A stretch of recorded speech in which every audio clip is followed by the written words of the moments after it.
start laying it down for the next week or so. I think it's supposed to get really cold coming up here, like 9 degrees or something like that. I'll check WeatherBug. I'm going to this racetrack right here because one of these is a winner, and I'm gonna turn it in. I got another one here, and then another one right here. One of them we found, so it's like 3 of them. One's this thing right here.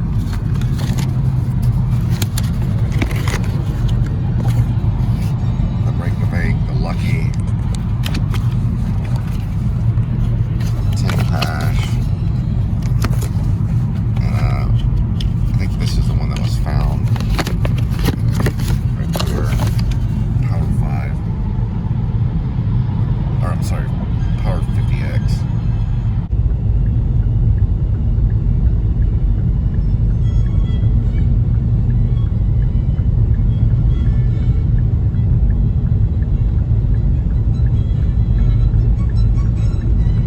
Wasn't that fun?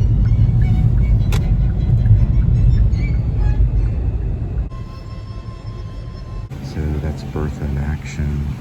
It's the lead AI program that basically does.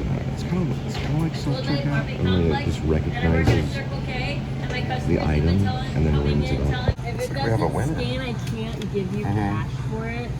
But this one is a winner. Well, it turned out one of them was a winner, but just couldn't scan this one, so I'm gonna hang on to it. We actually found it. I don't really play the lottery very often, but Linda grabbed some, so we actually won $4. I thought it was $2 for some reason. It turned out to be 4, so I don't know. It's a good sign. It was on the 10 times one. GSTV presents Heel Squad by Maria Menounos. Tip of the day. Make the most of your new year by creating an annual New Year plan. Every year in the last week of December, I spend my day writing down my career and life goals for the upcoming year. Do it with a friend to keep each other accountable and set yourself up for success and the best new year. Scan this QR code to listen to my podcast, Heel Squad by Maria Menounos. What a great advertisement at a Circle K gas station, especially at the pump.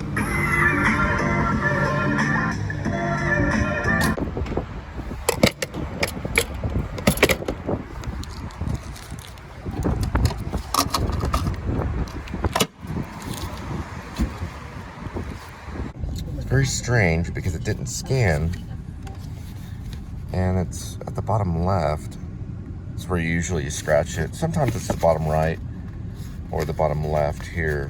You have to have them scanned anyway, even if you think you have a winner or you haven't really looked at this one. So I'm gonna hang on to it. Top prize, $200,000.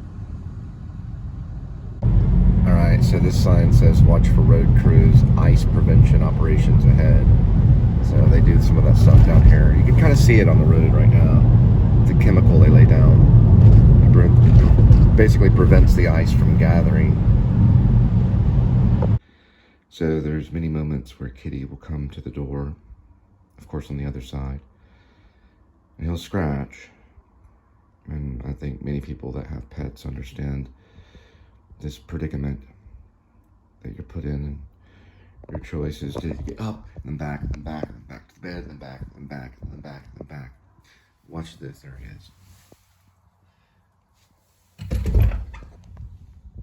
Yeah. You were just about to scratch, weren't you? All right, Kitty. There he is.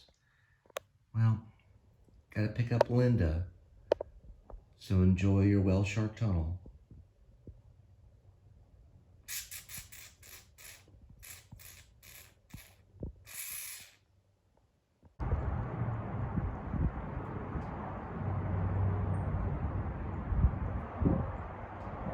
So my suggestion, guys, when you go in and go pick up your wife somewhere, always get it too good.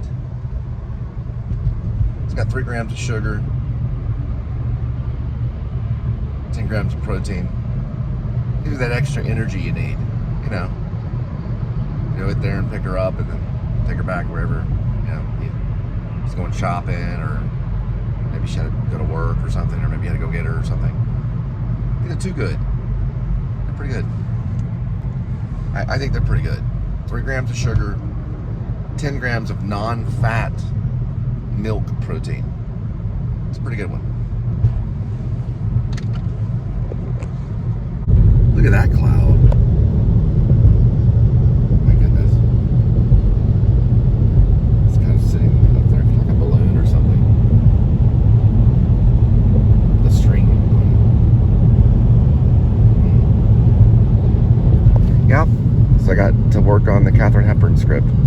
So her mom was kind of almost like a little journalist. They were from a very educated family. Her mom had I believe, an MFA, or she had a master's. And they were real big in the suffrage movement, the women's suffrage movement. And there was a moment,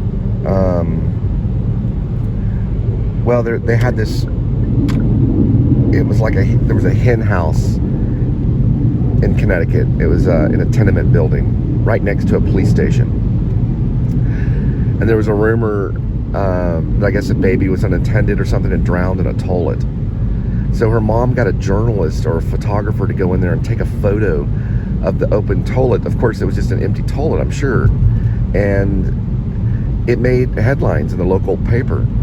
They're very creative about getting stories and attention.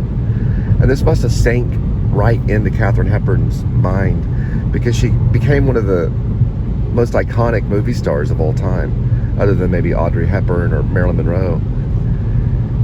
But she was very good because she was self-motivated and creative, and I'm still reading about her, but I thought that was an interesting little story that she tells. Her book is fascinating, by the way. I'm probably going to end up buying it off of Apple Books.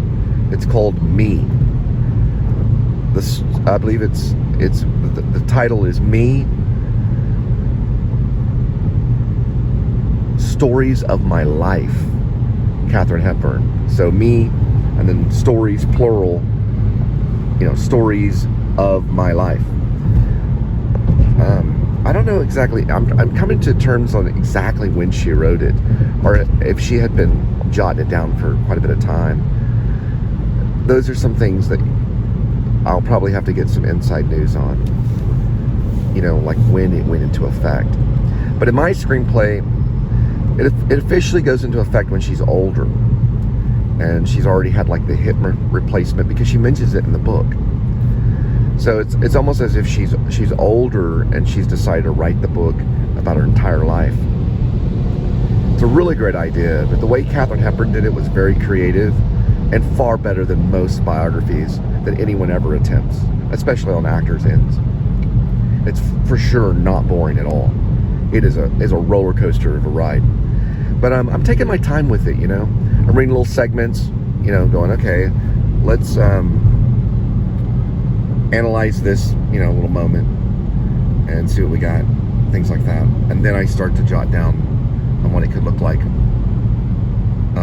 a screenplay format, and eventually on the screen.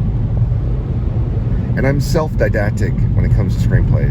I actually got a book on it when I was in high school by Sid Field. I always felt confident from that point on. Sid Field was a great teacher for screenwriting. But I don't really worry a whole lot about camera cues. I treat it more kind of like a play. But camera cues are something that you want to learn over time if you can. It can help you, because it can help you direct the audience's eye. Oh, correction, autodidactic is the word. If I'm mispronouncing that, please leave a comment, guys. You help so much. Autodidactic. It means self-taught. Handcuff episode. So on Pluto TV, supposedly it takes 3 days and 17 hours to go back to the episode. So Sunday morning at 7:30 should be this episode again, a.m. Okay. Not the Pluto first TV. episode, back to the episode that you're at. Okay, bye. All right. So this is also a study of a cat. Mm-hmm. Look how pretty his fur is right there. He's a little brushing though. Kitty, what did you do today? Huh?